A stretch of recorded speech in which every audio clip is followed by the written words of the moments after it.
I can't be the only one that had reasonably high expectations for the Arizona Cardinals in 2020. I can't be. I wasn't picking them to win the division or anything, but I thought, this is 10-win-ish type of team, make the playoffs type of team, and, thinking about it, who could blame me? You were thinking about Kyler Murray going into year number 2, so you're going to expect some more development and growth. This team made the big move to go get DeAndre Hopkins in the offseason and didn't even have to give up a first-round pick to get him. You're adding him into that mix. Why wouldn't I expect this team to potentially be a playoff team? And the early returns here, the early start, looked promising. This was a team that was sitting at 6-3 at one point. So you're thinking at that juncture, 6-3 through 9 games, gonna win minimum 9 games, maybe 10 or even 11. Hell, could be 12 if they get on a hot streak to close out the year. But either way, 6-3, you're thinking, this looks good. You're seeing a Cardinals team that's exciting, a Cardinals team that can put up some points, a Cardinals team that can get to the playoffs and make a little noise. And then they proceeded to lose 5 of their last 7 and ultimately miss the playoffs. I know their division was tough, don't get me wrong. Last year's NFC champions, the 49ers, dealt with a ton of injuries and weren't even a factor when all was said and done. And you're in a division with the Rams and the freaking Seahawks. But this was still a collapse. You were 6-3. The league had expanded the playoff format to include 7 teams from each conference. You were still in a scenario in week 17 where, because you knew ultimately there's no way in fuck the Bears are going to beat the Green Bay Packers. For all intents and purposes, you were still, even after the choke job of losing to the 49ers the week before, it's the fact that you were still in a win and get in situation in week 17 and you failed to get the job done. Now, I know it was Kyler Murray had the injury in week 17 and that happened at the worst possible time. And by the time he came into the game and played, there was only about so much he could do. It was too late. But, this is a choke job. But it's really the egg that they laid in week 16 against San Francisco that deserves the criticism. Because that's the game that ultimately really, truly cost them the playoffs. San Francisco had nothing to play for. San Francisco wasn't a playoff team. San Francisco was injury-ravaged and depleted, and you lose to them? This is the type of shit that makes you question Kyler Murray's development and just how good he could really be. This is the type of shit that should have the seat kind of warm for Cliff Kingsbury, because you're 6-3 and you fail to make the playoffs when the league has expanded the playoff format. That's not good. That's a choke job. And that's exactly what happened. And when you start to do kind of like the postmortem and say what went wrong with the Cardinals in 2020, well, DeAndre Hopkins certainly did some nuke things in 2020. He had a big year. But the problem is nobody else was really a threat in that Cardinals passing game. God bless Larry Fitzgerald. He's a legend. He's a first ballot Hall of Famer. He's one of the all-time greats at his position. And not just a great as a player, but a great as a professional, a man, a human being, ambassador for the Cardinals, the sport of football. You could go on and on with the superlatives to describe the greatness and magnificence of Larry Fitzgerald, but he's done. He just can't play anymore.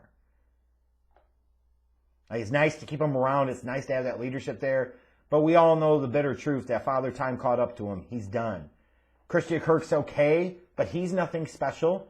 Andy Isabella, who is basically who they traded Josh Rosen away for, provided nothing of note. So those are multiple second-round picks that you've invested in wide receivers. They didn't do shit. DeAndre Hopkins was a stud, but the other guy who's going to be in Canton someday, and Larry Fitzgerald, he's also done.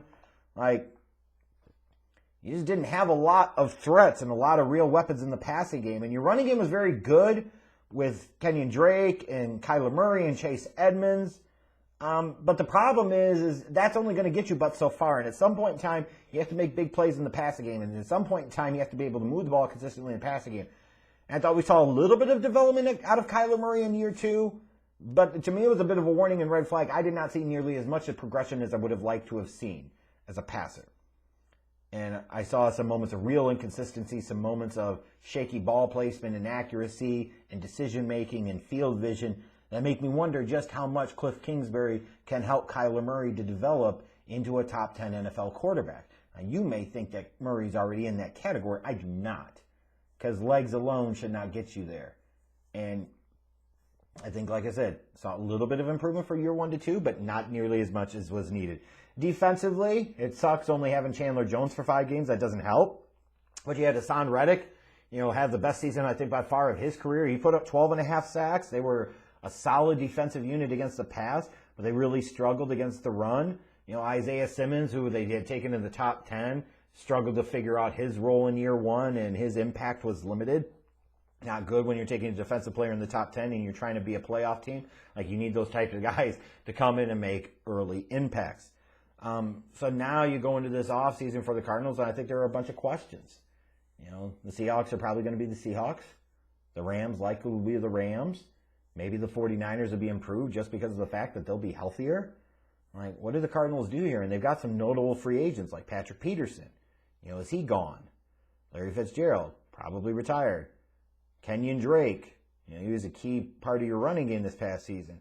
Guys like Campbell and Golden out of that linebacking core, you're going to be able to bring them back. You don't have a ton of cap space to work with, but then you just had Hassan Reddick have a double-digit sack season. Like, he started to get the fruition of the promise of what he was when you took him in the first round out of Temple a few years back, like Zane Gonzalez, Andy Lee. So you got questions with your special teams. Like, you got a lot of people you got to make decisions on and not a ton of cap space to work with, all the while still having some needs on both sides of the ball. And I look at the offense and I say, you got the King's ransom value for not having to give up King's ransom by trading for DeAndre Hopkins because Bob was a fucking moron. You don't get those type of fortuitous bounces, so to speak, in the draft market or the trade market all the time. So being able to get a guy like DeAndre Hopkins and not have to create long-term damage for yourself in terms of draft pick capital, not having to give up a first-round pick, like, those are critical things. But the problem is now is you need a better complementary option to him. I don't know if that necessarily has to come in round number 1 in this draft for the Cardinals with where they're picking at 16th. It could. It doesn't have to. And the good thing, the fortunate thing for the Cardinals is this is another draft that is perceived to be really deep at the wide receiver position. So there's the potential to get a guy there that can contribute as a rookie in day 2. But they definitely need to get that guy because, like I said, Christian Kirk is okay, but he's not anything special. Andy Isabella is more of a speedy tease than he is any real type of talent, playmaker, or difference maker at the wide receiver position. And I think offensive line, you could always, look to beef up your offensive line, whether it be the tackles or on the interior. And I look here maybe specifically at right tackle and saying, okay, maybe you're playing DJ Humphries on one side, but you want to get better on the other side because you want to be able to protect Kyler Murray. I also think that you look at their team and you say defensively, okay, what do you got? Like, corner is going to be a need, especially if Patrick Peterson's not returning. Even though he's not quite what he once was, he's still Patrick Peterson. So you're going to sit there and be able to bring in somebody to replace him. In that defensive front, they could use a little bit of beef up on that front line, with their front 3 and front 4, when depending on the package that they run. They could use some guys that can either A, be run stuffers, or B, potentially create some additional pressure on quarterbacks, especially from the interior. Like, I don't know what to really make out of the Cardinals right now. Because I say, okay, you're coming back. You'll have Kyler Murray in year 3 next year. Another year of DeAndre Hopkins. A chance to learn from both the good start that they had to the season last year and the collapse of a finish, and maybe they can grow and improve.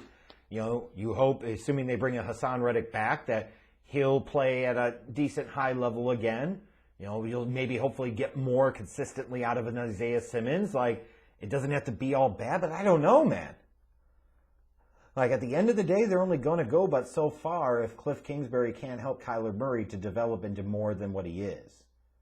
And you might think of them ragging on Kyler Murray or saying that he's not good. I'm not saying that. The problem is not that he's not good. I think he's good. The question is just how good is he, and can he really be great? And what I saw in 2020 makes me a little concerned about just how great Kyler Murray can be, and as a result, just how much the upside is still yet to be realized there for this Cardinals team.